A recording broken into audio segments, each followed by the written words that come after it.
காலியாக உள்ள அமைச்சரவை பதவிகளை நிரப்ப தற்காலிக அமைச்சர்களை நியமிப்பது தொடர்ச்சியை மிகவும் உறுதி செய்வதற்கு மிகவும் முக்கியமானது.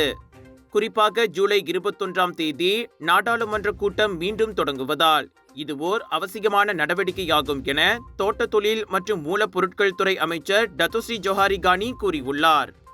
இயற்கை வளம் மற்றும் சுற்றுச்சூழல் நிலைத்தன்மைக்கான அமைச்சை தற்காலிகமாக மேற்பார்வையிடும் பணியை ஏற்றுள்ள ஜொஹாரி, அமைச்சுகளின் கீழ் உள்ள அழுத்தமான பிரச்சினைகளை தீர்க்கவும் தற்காலிக அமைச்சர்களை நியமிப்பது அவசியம் என்றார். மக்களவை கூடும்போது உறுப்பினர்களின் கேள்விகளுக்கு பதிலளிக்க வேண்டும். உதாரணத்திற்கு, விரைவில் தாக்கல் செய்யப்பட வேண்டிய 13வது மலேசிய திட்டத்தை இறுதி செய்ய வேண்டும்.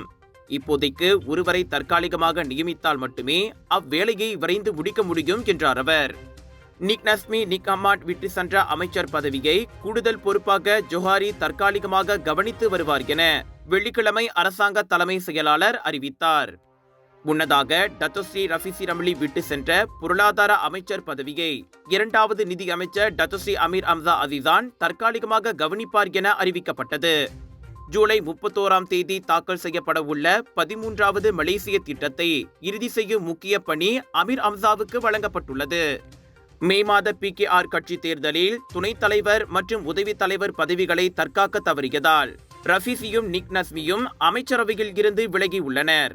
டாக்டர் அப்பாராவ் சன்னாசையின் த ரப்பர் எஸ்டேட் பாய், பால்வெட்டியின் மகன், பல்கலைக்கழக விரிவுரையாளரான சுயசரிதை.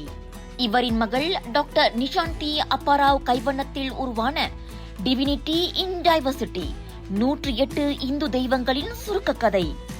தந்தை மகள் படித்திருக்கும் இந்த சிறப்புமிகு நூல்களை உடனே வாங்கி படியுங்கள்.